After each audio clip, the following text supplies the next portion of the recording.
Hey guys, welcome again to part 3 of our guide to surf forecasting. We had a bit of technical issues with the live recording, so I'm just going to do a live session now.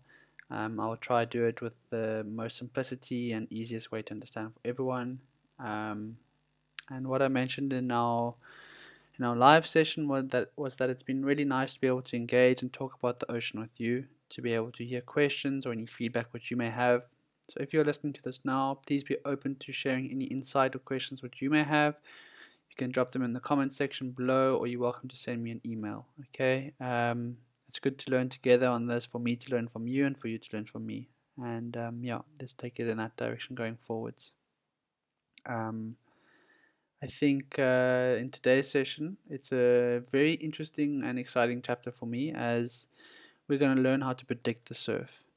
So basically, we're going to use the knowledge and the understanding which we were able to gain in part 1 and 2 of our guide, and we're going to be able to apply this and be able to look at surf forecasts and then be able to make accurate decisions on where to go surfing. And for most of us who know now that this ocean is an unpredictable and a changing environment, having this means of being able to know where and when the best waves are going to be, helping us plan our lifestyles of meetings and appointments to be able to surf when there's surf, and avoiding those long drives out to Muizenberg or to Table View, for instance, and having the wind to be blowing on shore or the waves to be not suited for your level. And I'm sure we all can relate and remember sessions where we've had good surfs, that feeling of stoke, wanting to learn more, wanting to be back out the ocean as soon as possible, and then having bad sessions where we're not so adamant to go surfing again. So having this knowledge of when to surf and finding the best waves is significant, as I believe it will enhance our surfing experience.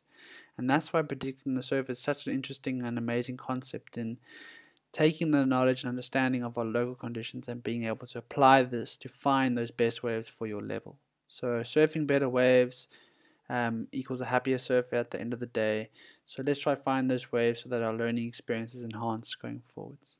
Okay, these next two videos, they are not here to explain how to forecast just yet. It's more to touch on the first two sections of understanding how swell is created and how the swells arrive to Cape Town, and when it arrives to Cape Town, what happens. Okay, so in this first video, we're going to see a swell arriving from the southwest Atlantic. Okay, deep in the southern Atlantic Ocean, a swell begins to develop. Okay, and we've learned that swells are formed by wind, which blow out to sea.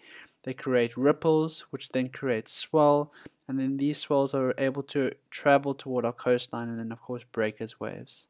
In this example, we have the pink section, which is smaller swells, and the red, darker sections being a bit bigger swells, okay?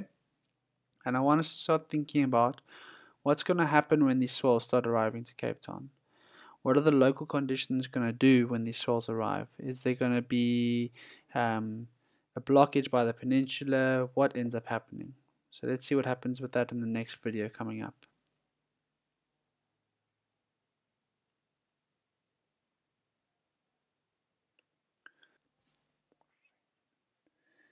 And it's interesting to see what happens now as the swell starts to roll in. Okay, we can kind of see here it's a southwest swell, 1.7 meters at the moment, building up a bit, with a period of 12 seconds. Okay, as I mentioned, the smaller swells are pink, and the bigger, more heavy swells are a darker red color. And as it starts to come into Cape Town, let's see how this peninsula plays a role. Okay, we see Big Bay receiving some waves here. Muizenberg, however, we can see the swell being blocked, and only once the swell starts to pick up does the swell be able to wrap around and filter into this bay here. But it's quite interesting to see how this is blocking the swell from arriving to Muizenberg, and only once it gets to a particular large size, which is 3.4 meters swell, it's able to wrap into this bay. So that's how this peninsula plays an important role in determining the type of waves which we can see at our different bays. Okay, here it's more exposed to the southwest, here less exposed to the southwest as this peninsula blocks it. If the swell were to be coming from the south, we would see direct access into Muizenberg and a bit harder for it to wrap around the peninsula to get into this section here.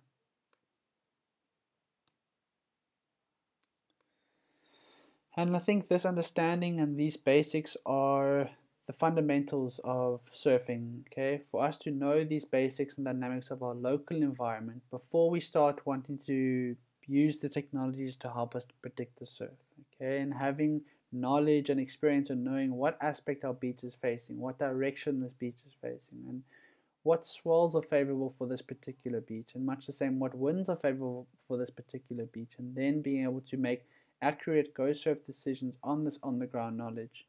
And all these variables play an important role in determining the type of waves which will come through. And we learn this through observation, and it takes time in the ocean to be able to know what swells and winds are best for a particular spot. But that's like as I mentioned, it just takes that time and that experience in the sea for us to get to that level. I mean, before any technologies were created for being able to predict the surf, sailors and surfers and ocean people had to use the experience of the sea and their observations of the ocean, and then using that to make predictions on when and where to go and surf. So things were never this easy for us to be able to choose where to surf and have this long-sighted forecast at our fingertips. And nowadays we have the convenience and access of many different sites and platforms which we can predict the surf off. And at the end of the day, for me, these all tell the same message or share the same message, just in different ways. Some do it in more of a complex way, some do it more in a simple way, and some will have more information on particular spots and what the dynamics of that spot are. Others will just give you the surf forecast. And at the end of the day, it's what works best for you. Okay, my strategy in choosing one is one which is user friendly and one which gives me, more importantly, the most accurate surf information. Okay, and I just want to make note that there's a lot of fake news out there that these technologies of Magic Seaweed and Windy TV and Wind Guru and Surf Forecast and Surfline, they are predictions. It's like gambling, okay?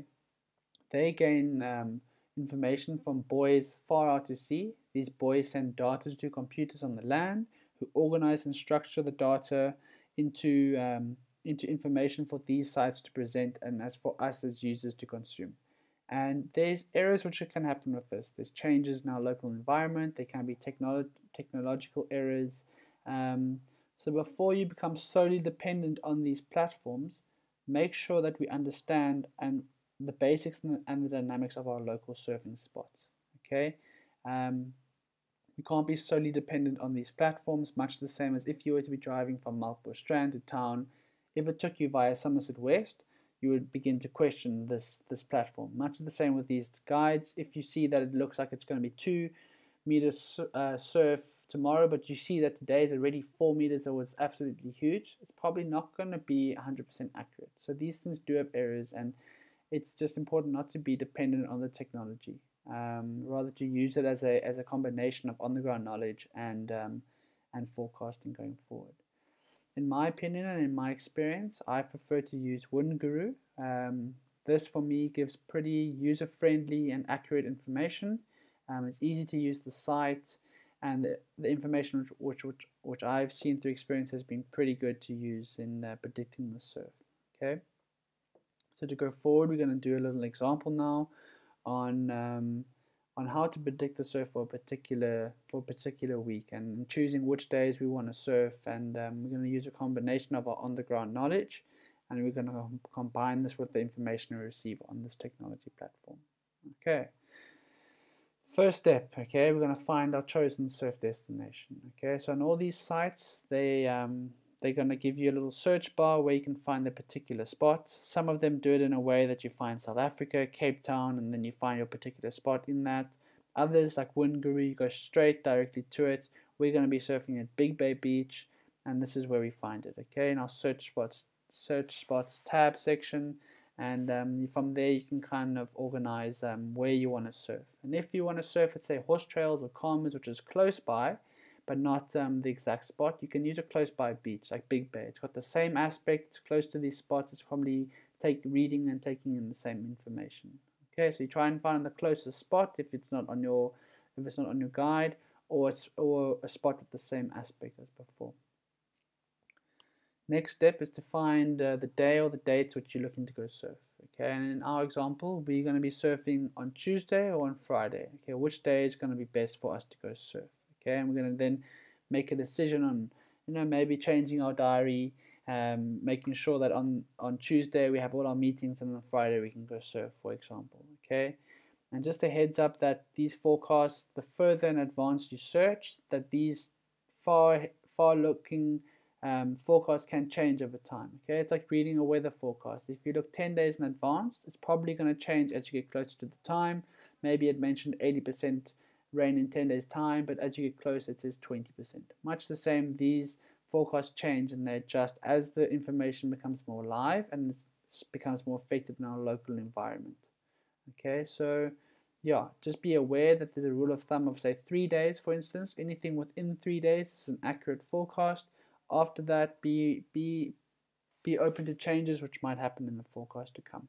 Okay, so in our example, again, we're looking at to surf on Tuesday or to go on Friday.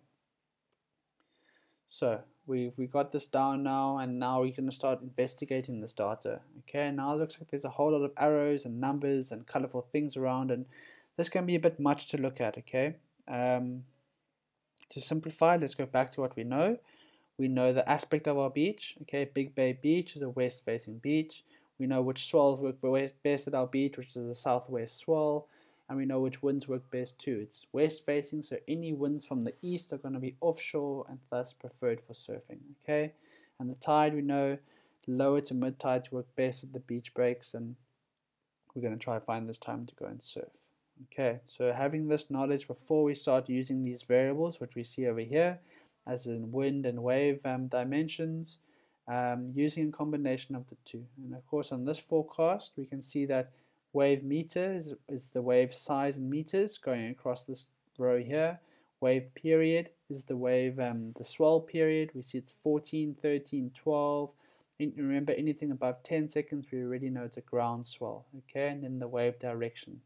Southwest, remember the wave direction is determined from the direction in which it comes from. Okay, so here we see it's coming from the southwest, that's the southwest swell, southwest, southwest swell all the way. Much the same for wind. Wind direction is determined from where it comes from. Here it's coming from the south going to the north. This is the south wind, south to southeast wind, southeast, southeast, southeast, and I think you get the point from here. Okay, so investigating this data, and now we're going to start making some decisions on where we're going to go surf. Cool.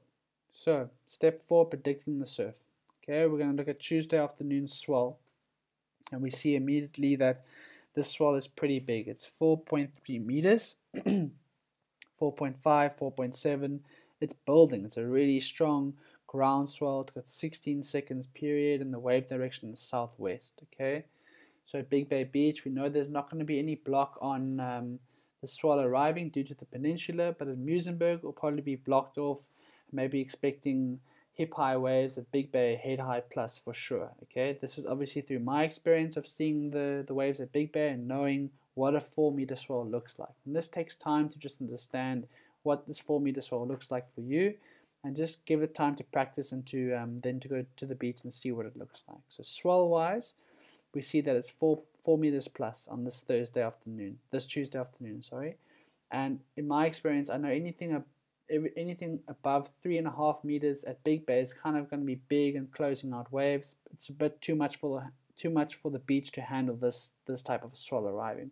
So I'm already starting to think maybe not the best day to surf on Tuesday. Going to put some meetings in here. Friday, however, we see a nice gentle 2-meter swell, dropping down to around 1.7 meters, the wave period being 13 seconds and the direction being in the southwest direction. Okay, no block by the peninsula, the swell is coming directly into Big Bay. We're probably going to see some pretty good conditions, and in my experience of seeing the forecast and the waves, this looks like it's going to be a pretty good day for surfing. Okay, just in terms of the swell at the moment. Okay, of course, as I mentioned, we start to gain familiarity with what a 2-meter swell looks like versus a 1.7 meter swell or versus a 3-meter swell, for instance. And as I said, these forecasts do change over time. Maybe we'll start seeing that these swells will start falling into the next day, lingering longer, and we'll see that this might pick up in swell as we get closer to Friday. Okay, so always just be on the lookout, keep your eyes on the forecast if you want to be surfing on this day. Cool, next variable we're going to talk about is the wind. Okay, the wind on Tuesday, we see it is strong. Okay, by strong, red of course is always danger or just strong wind. And here we see it picking up through the day, but it's coming in a south direction. And I know because Big Bay is a west facing beach, anything from the south is going to be completely cross shore. Cross shore making the waves choppy and bumpy and hard for surfing. So I'm already starting to think, damn, okay, the waves are big, the wind is really strong on Tuesday, probably not good for surfing. All my meetings or hair appointments I'm going to have on Tuesday, okay, so that I can be free on Friday to go surf, for instance.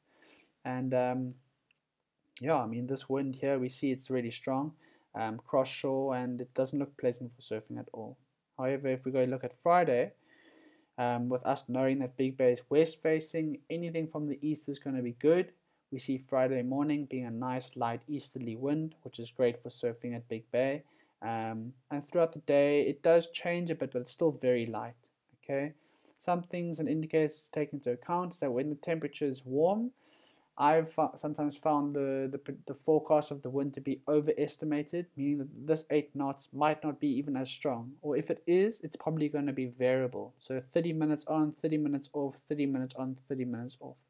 So I think we're pretty safe to say that Friday looks like a good day for surfing. The wind is going to be light, the waves are looking perfect, and yeah, let's hope that the forecast stays much of the same. Okay, and now we need to start knowing what time will be best based on the tide. And we know as it's a beach break, it works best in a lower to mid tide. And on our particular day, on this Friday, we see that the tide is low at 5:38 in the morning. High tide is at 11:47 a.m. and low tide again at 6:06 p.m. in the evening. Okay. The exact tide here, I would say there's a 1 hour before and 1 hour after bracket. Okay, so lower tides are going to be from say 4:38 to 6:38, and higher tides are going to be from 10:47 to 12:47, and again for lower tides in the afternoon to be from 5:06 to 7:06. Okay, and the maximum being at 5:38 low tide, well, minimum low tide at 5:38, maximum high tide 11:47. Okay. So 1 hour after this dead low tide in the morning, I think it's going to be good for surfing. So anything after 7, between 7 and let's say 10:30, I think we've got a good period to go surf in the morning.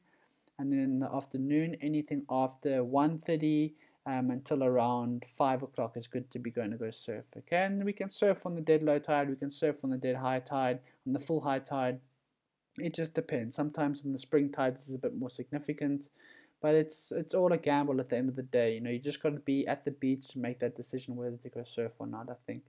And more importantly, again, is to understand the basics and the dynamics of what our aspect of the beach is and what sort of conditions work best for the waves which are coming. And going to the beach, seeing for yourself and learning through that experience, I think is very important. And in this example, of course, we see Friday looks good for surfing. These conditions might change, and it's just in our responsibility to watch if this changes and then to see if the swell is exactly how we want it to be. And just another point to touch on is that this on-the-ground knowledge we can also learn either through the guide to surf forecasting, the steps 1, 2, and parts 1 and 2, or you can go to somewhere like Magic Seaweed, which have it all there for you about the spot demographics. It shows you what tide works best, what wind works best for the spot, and what swell works best for the spot too. So there are platforms which give us all that information, and yeah, just be aware to the different technologies we have out there, and then you can start making go surf decisions based on the knowledge that you have and the technologies we have at our fingertips too. Okay, so that's the example over. Hopefully soon we can all be surfing again, just like Ollie and little Orion here. And yeah, importantly, don't be dependent on these forecasts, okay? Rather use them as guides in the right direction rather than a decision-making only process. So yeah, I think that's enough for me today. I hope you guys all have an awesome day. Remember, the ocean is a great place to learn and a great place to share. And if you're not looking for the perfect waves and just want to be out in the sea, that's also cool too. You don't have to feel like you have to be progressing and surfing all the time. The chase is endless, it's relentless, and just accept what we receive. I think at the end of the day, it's an important message to share. And yeah, sometimes you're going to fall, but there's always going to be more. So make the most of the time. Let's choose how we're going to react to situations, and yeah, the power is in within ourselves to make these decisions going forward. So I hope you all have a lovely day further, and keep well, stay healthy, stay stoked, and enjoy your days. Ciao.